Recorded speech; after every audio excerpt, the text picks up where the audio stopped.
সংবিধান সংস্কার কমিশন ছাড়া 10টি সংস্কার কমিশনে 367টি সুপারিশকে শিগগিরই বাস্তবায়নযোগ্য হিসেবে চিহ্নিত করেছে সরকার।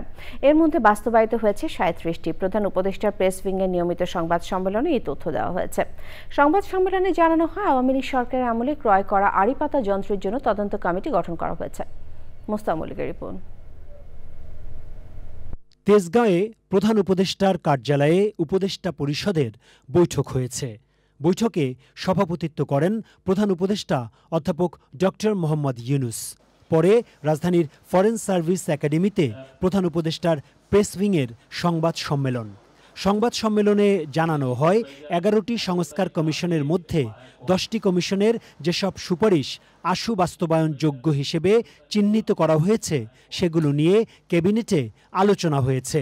121টি সুপারিশ বাস্তবায়নাধীন আছে, তার মধ্যে 16টি অলরেডি বাস্তবায়ন হয়েছে, 14টি আংশিক বাস্তবায়ন হয়েছে এবং বাকিগুলো বাস্তবায়নাধীন। আরও জানানো হয় যে আরও 246টা আশুকরণীয় রিফর্ম আরও এসছে, এগুলো বাস্তবায়নাধীন, এটা জানানো হয় ক্যাবিনেটকে। মোট হচ্ছে তাহলে দাঁড়ালো হলো 367টা, 37টি অলরেডি বাস্তবায়িত হয়েছে। সাংবাদিকরা প্রধান উপদেষ্টার মালয়েশিয়া সফরের অর্জন নিয়ে জানতে চান। মালয়েশিয়ায় যে বাংলাদেশি মালয়েশিয়ান যে ওয়ার্কাররা যে বেনিফিটগুলো পান, সোশ্যাল বেনিফিট বা যেই সোশ্যাল প্রোটেকশন পান, ঠিক সেই ধরনের বেনিফিট তারা এখন থেকে এনজয় করবেন।